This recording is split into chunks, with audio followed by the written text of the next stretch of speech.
Bienvenidos to the Bronze Titan podcast on YouTube. I'm your host, Benjamin Ramos of New York City, an independent journalist dedicated to bringing you a podcast every month concerning the international movement to end the U.S. blockade against Cuba. In today's podcast, I'll be speaking with Ike Needham of the New York, New Jersey, Cuba Sea Coalition about the amazing work the coalition does and about the upcoming vote at the United Nations concerning the U.S. blockade.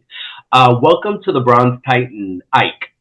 Thank you so much, Ben. And it's great to be on this podcast, which I've been hearing so many good things about. And we go back in struggles for many years. And it's just a pleasure to see you see this podcast and you doing what you do so well. Thank you. Thank you so much, Ike. And speaking of doing things well, all of you in the Cuba Sea Coalition have been doing amazing work, amazing educational direct action work. Before we get into anything around the UN and the vote, tell us all, what is the New York, New Jersey Cuba Sea Coalition and what does it do? Well, we are actually in continuity with, as you know, is a great and long tradition in the New York, New Jersey area, especially, but even across the U.S., but especially in this area of continuity of solidarity with the Cuban Revolution, actually going back before the revolution when groups like Casa de las Americas, Cuban Americans that were in New York that organized, Fidel came to New York and Connecticut, did tours to raise money for the July 26th movement. So there's been a continuity throughout the 60s, throughout all these decades of solidarity with Cuba. Around the time of the 50th anniversary of the July 26th attack on the Moncada barracks, a number of us, including our great brother Frank Belgada and other activists that had been doing Cuba solidarity and anti-blockade work for many, many years, came together for a big 50th anniversary celebration. Out of that came the July 26th Coalition, where we would have meetings every year to commemorate July 26th and to welcome Cubans that came to New York around UN activities. And then I think it was around 2016, 17, around the time of the important activities that we decided we needed to broaden the movement out. We needed to have it not just solidarity with the Cuban Revolution, which of course motivated many of us, but also to reach out to try to end the blockade and to do that on many fronts. So we founded the New York, New Jersey Cuba Sea Coalition, which is sort of interesting in terms of the swirl of politics and all the factions and divisions that exist in the left in New York and elsewhere. We found that Cuba is one issue that we can unite people more broadly than on other issues. And that's a very important point. And we've tried to do that. We're an organization of organizations, a coalition of organizations and activists of many different points of view on other questions, which is why we try to focus on Cuba, what can unite us. At the same time, we reach out to every other struggle and every other movement to bring their struggles, like the Puerto Rican struggle, like the Palestinian struggle. Anyway, I'm going on, but that's what we've tried to do. We are convinced that to defeat this blockade, that we have to unite the broadest forces possible in every sector of struggle, the labor movement, anti-racist struggles, women's rights, and so on, and that all of them can find a resonance and have been inspired by what Cuba is doing under the terrible effects of the blockade. It's amazing. Just hearing you talk, it's also coming to mind now that today is the 57th anniversary of Che. And right. A lot of what you said really just reminds me of so much of Che's writing about the need for international solidarity, for us coming together. And even Che, on many levels, talked about how Cuba had this way of bringing people together. So it's wonderful. We're coming full circle on many levels. At the end of this month, there's going to be a vote at the United Nations concerning the blockade, something that is always ignored by US media. Something we have to remember that Cuba also has a media blockade against it here in the United States. Let's talk a little bit about that, Ike. What is the significance of the UN vote? As someone who has attended personally, who's sat through those hearings, what is the significance of it? Why is this such an important organizing tool? Why is this an important, juncture in time? Well, what the UN vote does every year and has for the last 30 years, really since the U.S. diplomats back in, I think it was 92 or 93, they must have been asleep at the wheel or something, but somehow they allowed Cuba to get this thing that allowed them to bring up the blockade before the UN General Assembly. And so really for the last 30 years, uninterruptedly, this resolution has come forward.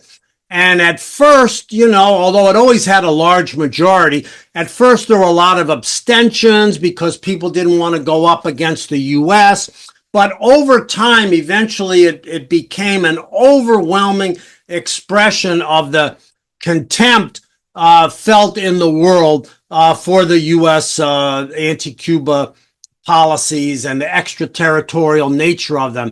It's one of the most remarkable things, and it really makes even more remarkable the whiteout in the U.S. press over it, which doesn't mean that they don't think about it and that they don't know it happens, but they are consciously trying to deflect from it. But it's quite an amazing phenomenon when you think of it, when you think of the countries that are antagonistic on a world scale. I remember even when the U.S. was occupying Afghanistan and Iraq, they couldn't even get their own puppet governments to vote in favor of them in the UN. You got North Korea and South Korea voting against the blockade, Iran and Saudi Arabia, Washington's NATO allies. So it reflects what's significant about it politically. It's part of the shield, actually, that helps protect Cuba from the U.S. blockade being even more onerous and more aggressive. Now, in the past period, that's something that Washington surely realizes, but at the same time, it poses the question to this virtually unanimous world public opinion as to what comes next, because we see every year eloquent words, beautiful language, and condemning the blockade, but yet the blockade continues. What I think we're seeing in the next period is that this pressure is going to intensify. I think the vote this year, and especially whatever comes out of the U.S. election, the terrain hemispherically, all of this vote becomes very important. And it is an opportunity for us in the U.S., Canada, and worldwide to have visible public protests in conjunction with it. And that's what we're doing. Ike, tell us, as someone who's observed these hearings, which I'm assuming, like with all UN hearings, I haven't been in several years, but take us there. What does that day look like? What is the scheme of it? How does it go? Well, it's interesting because it used to be a one-day thing.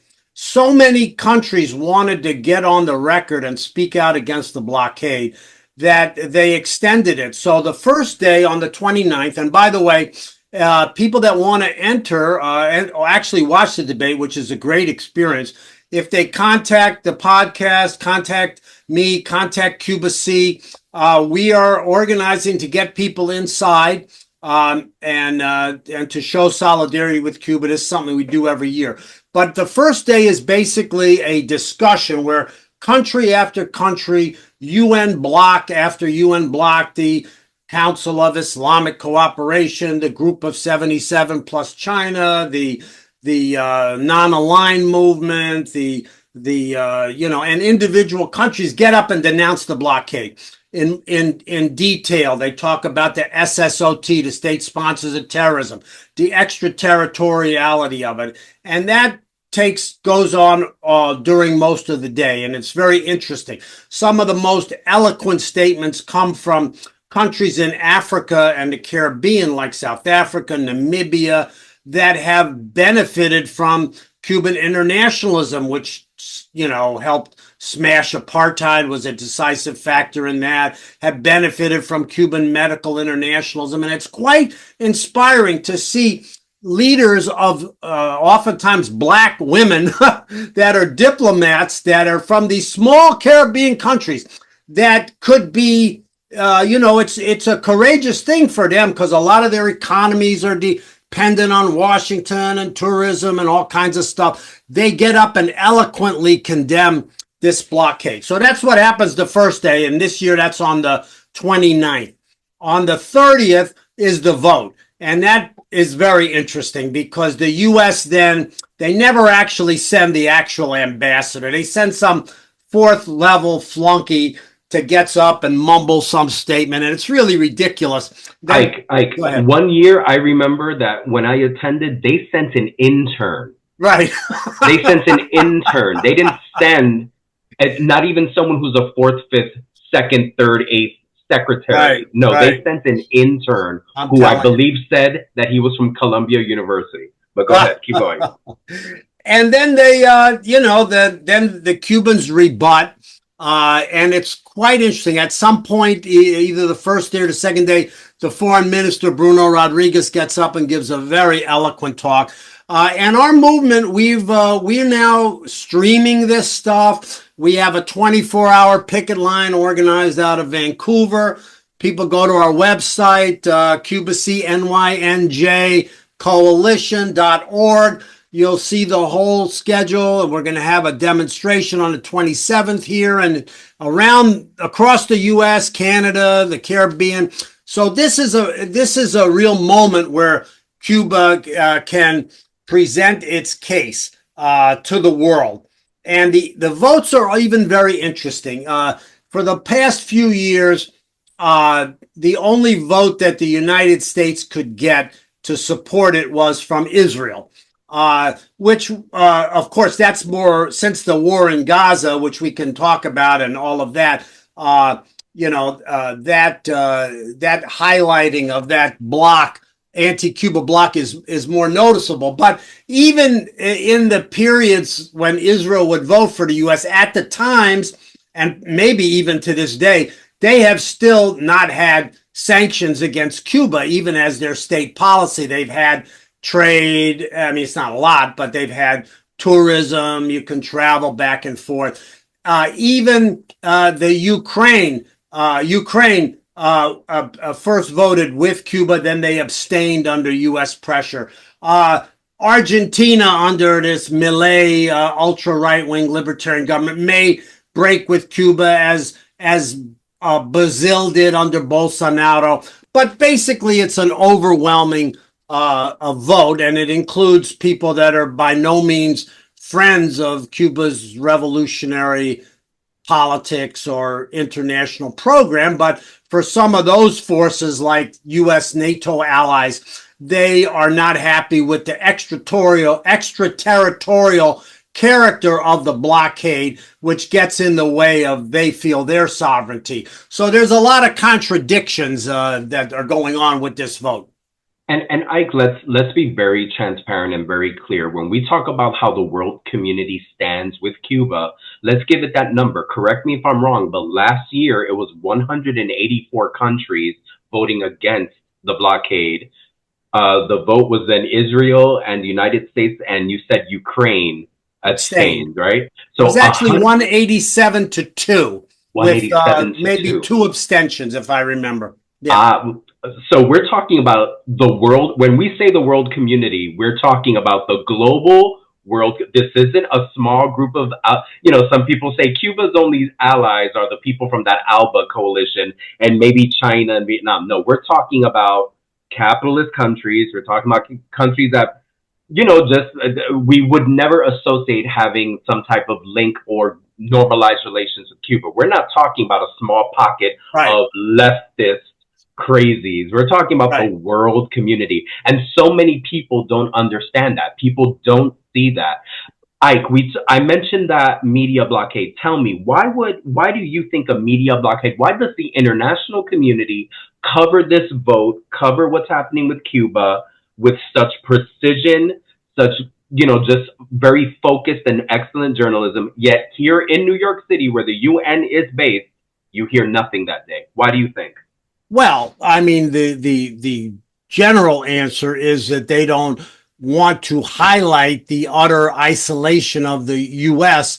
in world public opinion. The same propagandists for the State Department and the Biden administration and the Trump administration and all of them, they they they they know how isolated the U.S. is on this question. But at the same time, and this is the contradiction, U.S. policy has never been more isolated. It's never been held in more contempt, but yet it carries on. That's why I say we have to move from words to deeds. We have to challenge it. Now, of course, Cuba is not it's a great moral and political weight in the world. It's amazing how much above its weight it punches. But at the same time, in terms of social weight, economic weight, financial weight, it's practically nil. So that moral weight, that political weight, that example of the Cuban Revolution, that is what has to be crushed. It's not like competition between the European Union and the Western and the U.S. over economic markets and things like that. It's a whole different dynamic, and they're not going to publicize Cuba and the opposition to the blockade until it becomes greater than it is right now. These same propagandists are very happy to talk about Russia's isolation over the Ukraine question and how much of a minority it is. It's obvious how much of a minority the U.S. and Israel is in the UN and in these votes. But with Cuba, it's a different threat. So I think that's the answer. But that doesn't mean that's always going to be the case. As we build a movement, as the crisis in Latin America deepens, as all of these forces, if they move more towards deeds and concrete things, and even in U.S. public opinion, another thing you won't read about in the press is the fact that 100 city councils in major cities across the United States, including New York City, have passed very strong anti-blockade resolutions, central labor councils, and so on. So that's why we keep plugging away. And talking about plugging away, you mentioned before all of these activities. Let's start it up again. What's happening in New York and what's happening all over the world? Well, the International U.S.-Cuba Normalization Conference Coalition and the National Network on Cuba, the forces in Canada that are organized in the U.S.-Cuba Normalization Coalition. We meet regularly, and with Zoom, it's really great. We can expand our connections. And we decided to issue a call for actions across the U.S., Canada, hemispherically, across the Americas, and also in other parts of the world around the UN vote on October 26th, 27th weekend. And in New York, we're going to have a great action. It's building very well. It's going to be at Grand Central Station. We're going to gather 1 o'clock on Sunday, the 27th. We're going to have music and good speakers, and it'll be a very spirited action. And like I said, everybody's uniting around this. All the different forces, the People's Forum, the International Action Center, the unions. I don't want to leave anybody out, but if you go to our website, we have a Rosemary Mealy, the Black Alliance for Peace. We have a broad number of groups. We hope that this action will reflect the broad unity around Cuba, and we're encouraging groups like the Puerto Rican movement, Dominicans, Palestinians, everybody to bring your literature, bring your banners, bring your struggles. We're Cuba-centered, but we want to show how every struggle has a stake in the defense of Cuba. Because for us, and I know, Ben, we think exactly alike on this, that our struggles really, we have to defend the trench of Cuba, because Cuba is an example. You asked earlier, why do they go out of their way to suppress news about it, to and all of this? The reason is because Cuba, the example they set during COVID, the example that they've set in so many ways. So this solidarity is not only the morally correct thing to do, it's also in our interest, in the interest of all working people that are struggling, and all people, oppressed nationalities that are struggling. Ike, let's talk about reception, because Cuba C is very much direct action oriented. There's always something going on. When you're out there in the public and you're educating and talking and raising awareness about Cuba, what is the response that you get from people?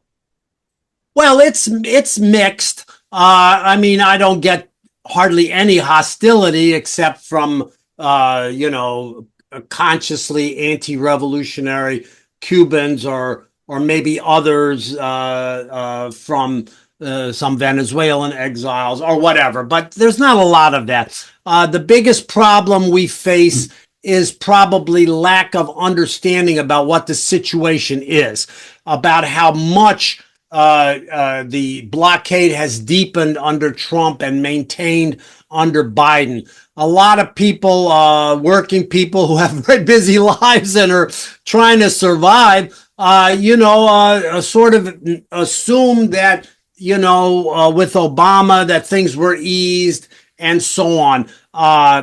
But we do find that when we are able, and that's why we try to be as visible as possible, that we find that when people get the information, and a lot of people learned a lot during the COVID period, when Cuba's exemplary actions in the production of vaccines became more widely known. But we find that there are layers of the population, working people, that are becoming more and more conscious of Cuba and identifying with it. I don't want to exaggerate, because building a movement is not an easy thing, and it's very contradictory. But certainly in the Black community, in the Puerto Rican community, in the Dominican community, in the movements of labor that we're seeing, struggles developing in the last period, that we see that Cuba has a certain resonance. There is a memory, especially last week, we were at a lot of activities. The Cuban delegation was in New York for the opening of the UN, and there was a wonderful reception in Harlem organized by the Harlem Cuba Welcome Committee. And we remember the Fidel and Malcolm X. There's that continuity. So yes, in New York has always been a stronghold, and we're going to continue that. We passed the resolution last year. We're going to go to the Central Labor Council, and we're going to continue our monthly caravans in different working class communities across the 5 boroughs, and continue to raise this issue. And again, Ike, let's remind everyone, Sunday, October 27th, what time, where are we going? 1 o'clock, Grand Central Terminal, 42nd and Vanderbilt, between Park and Madison. Gather at 1 o'clock. We'll start our rally. We got good musical entertainment. We're going to have great speakers.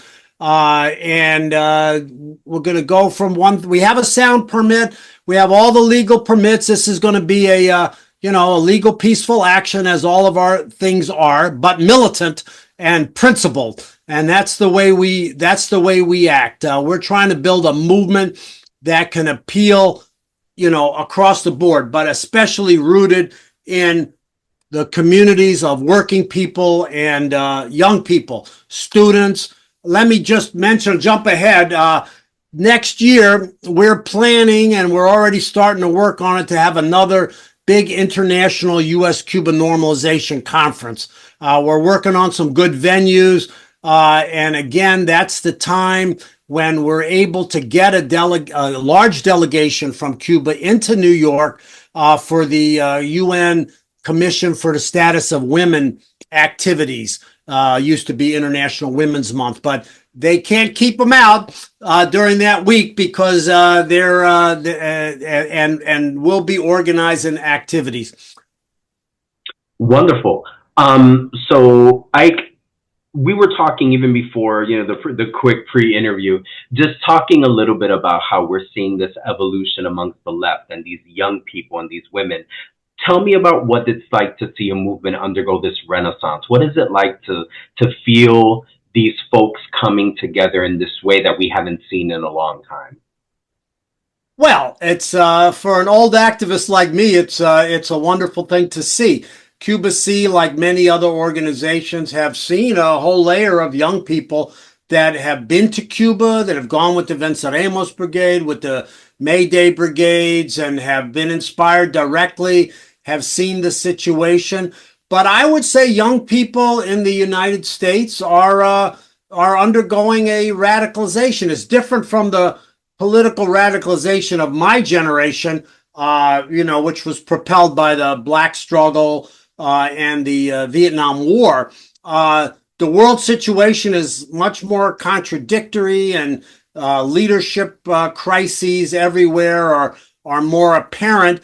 But again, to me, as a socialist and someone that considers themselves a revolutionary socialist, this again is why Cuba is so important, because Cuba is an example of, to survive all these years under the unrelenting U.S. attack. It's an example, and they don't like to preach this. If I was to make a criticism, I wish they would tout their history and example more, but they're very humble. But they are an example to other struggling people from Palestine to Latin America to everywhere of what kind of leadership you have to forge and what kind of ethics and morality and struggle you have to win the majority to advance your struggle. So again, I come back to this point of why it's so important for every progressive-minded person to defend this trench of Cuba.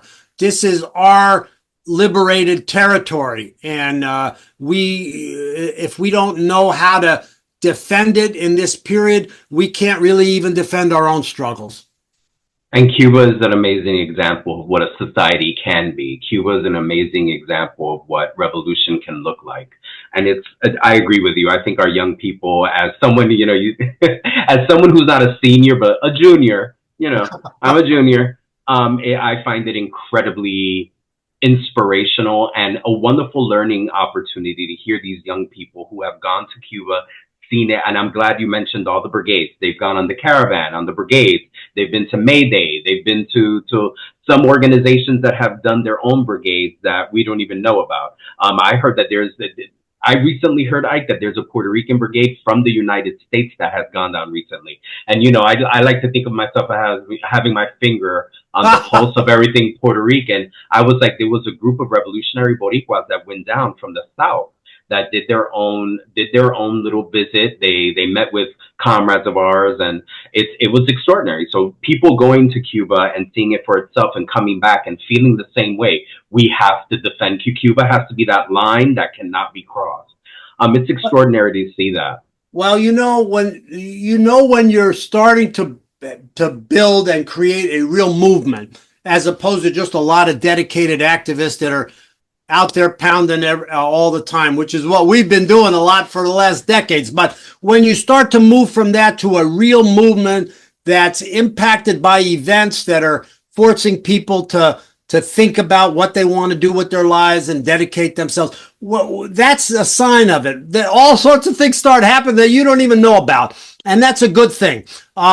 So I would say that that's what we're starting to see again. I don't want to exaggerate, but I do think that we are starting to see in Cuba C season. I'm sure you're seeing it in the Puerto Rican struggle, and other people are seeing it. That young people are entering. They're bringing their skills with them. They do a lot of stuff that I don't have any idea how to do.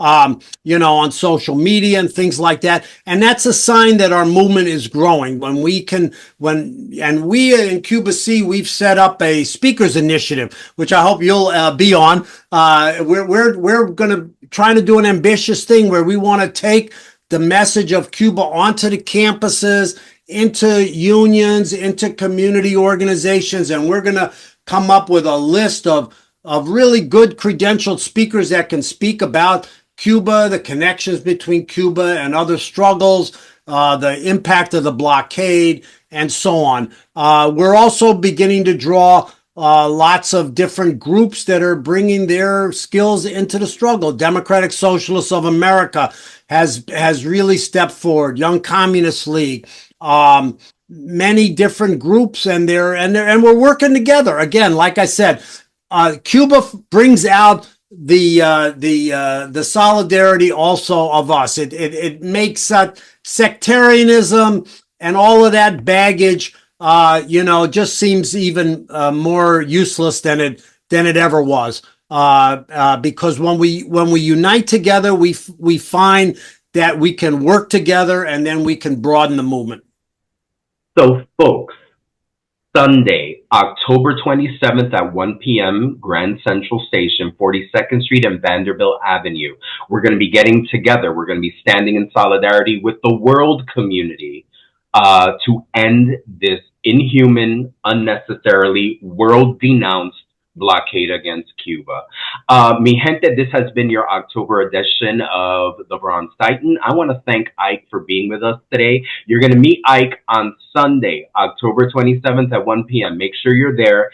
Thank you to Ike for being with us today. Thank you to our listening audience. Let me do the YouTube commercial. This is a channel. We need you to like, share, and subscribe. Click the notification bell so that you know we bring you the podcast once a month. You'll know when it downloads so that you can watch our content. Como siempre, Cuba sí, bloqueo no.